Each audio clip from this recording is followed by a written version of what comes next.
Mes chers compatriotes ivoiriens, j'espère que vous allez bien et que ma vidéo vous trouve dans les meilleures conditions possibles et que dans vos projets, vous constatez une certaine évolution et la main de Dieu dans vos affaires. On l'a appris, malheureusement, le président Laurent Gbagbo ainsi que Charles Blé Goudé et Soro Guillaume Kibafori ne sont pas sur la liste électorale qui a été publiée et dont la phase contentieuse va s'ouvrir bientôt. Aucune surprise à ce niveau. On le savait depuis longtemps que le camp Ouattara a décidé de conflictualiser l'élection présidentielle de 2025 en excluant les plus grosses têtes, les potentiels adversaires qui pourraient mettre un frein à leur projet démoniaque qui est de valider le quatrième mandat illégal et illégitime d'Alassane Ouattara pour l'élection présidentielle de 2025. Maintenant qu'ils ont pu réussir cela, et bien vrai que Tidjane Thiam soit sur la liste électorale, encore heureux qu'il le soit, le prochain pas sera de faire en sorte que Tidjane Thiam ne soit pas déclaré éligible par le Conseil constitutionnel ou de tout faire, d'agir, on va dire, en sous-marin pour empêcher que Tidjane Thiam soit déclaré légitime à se présenter, à défendre ses idées pour les Ivoiriens et sa vision pour la Côte d'Ivoire. Donc cela va passer notamment peut-être par le retardement de sa renonciation à la nationalité française et toute la polémique qu'on voit qui est autour de ce simple fait qui n'a pas été autant polémique pour Jean-Louis Billon, et bien ça va continuer à s'accentuer et heureusement qu'on a... Enfin, vous avez vu l'affaire avec les gens qui ont voulu porter plainte contre lui. Ça va encore continuer. Il y aura des mandats dans le noir qui essaieront de rendre Tidjane Thiam dément. Voilà. Et donc, mes amis, vu qu'on se déroule vers une sorte de conflictualisation, sachez que l'heure devient sombre. Sachez que là, on rentre dans le dur, là. Ça sera l'heure de la bataille, surtout l'heure de la bataille idéologique sur les réseaux sociaux pour faire comprendre aux Ivoiriens qu'une élection est en train de leur être volée. Eh bien, ça sera pas comme dans les années précédentes où on va devoir recourir à de la violence ou je ne sais quoi. Aujourd'hui, il faudra plus que jamais faire comprendre aux Ivoiriens qui sont indécis que cette élection de 2025 est une élection décisive pour le pays. On va pas continuer à se faire voler nos opportunités, on va pas continuer à se faire marcher dessus par des gens sans foi ni loi qui depuis 15 ans ne font que mépriser les Ivoiriens les plus modestes, ne font que les chasser de leur maison, soi-disant parce que ces gens vivraient dans des habitats insalubres. Alors que si les mêmes gouvernants développaient les autres régions en dehors d'Abidjan, tous ces gens ne fuiraient pas leur village et leur campement pour essayer de trouver une meilleure vie à Abidjan. Donc bien sûr, ils sont non seulement coupables de ce qu'il se passe, mais aussi ils essayent de nous faire culpabiliser notre état aujourd'hui, notre état actuel.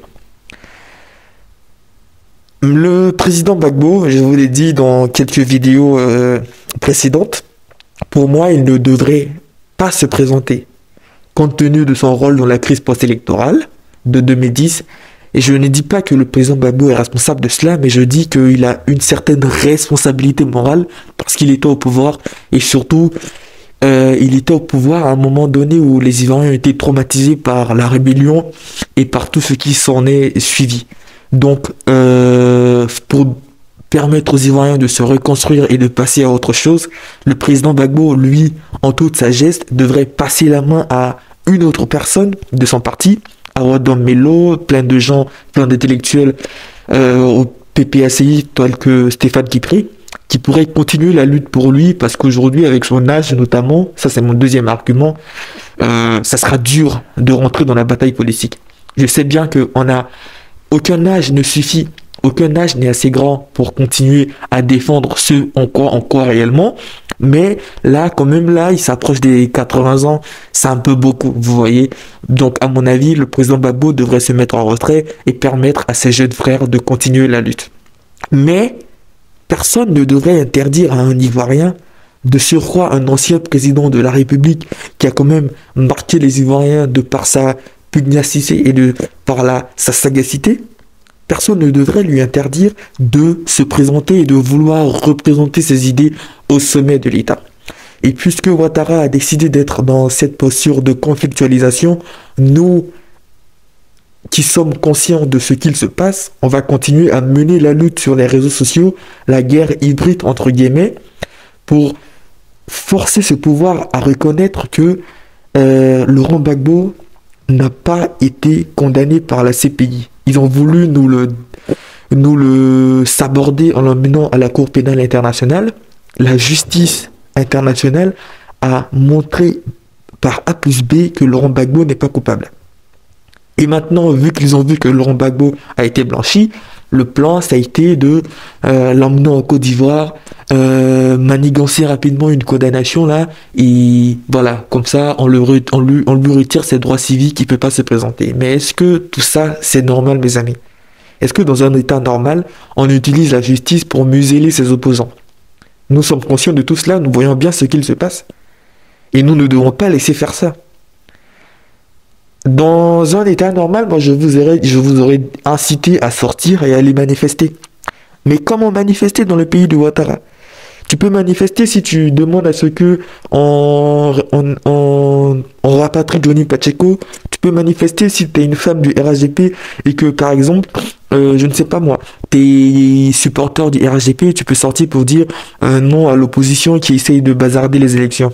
Par contre, quand tu as des revendications légitimes, comme nous on a pu en avoir par le passé lorsqu'on faisait les marches contre la vie chère, notamment après le Covid, eh bien tu es muselé, on t'empêche même d'aller sur le lieu de la manifestation, quoique vous ayez les intentions les plus pacifiques du monde. Donc je vais pas vous demander de sortir et de dire remettez Laurent Gbagbo sur la liste électorale. Ce sont des choses qui ont causé beaucoup de problèmes aux Ivoiriens et qui ont généré beaucoup trop de choses. Et surtout dans des périodes électorales, je ne me sens pas légitime de donner ce genre de consignes. Je veux pas, sachant que les gens en face, ils n'entendent rien, ce sont des gens barbares, je veux pas vous mettre là-dedans. Tout ce que je peux demander, c'est de continuer la guerre hybride, la guerre sur Internet. C'est de ne pas abandonner.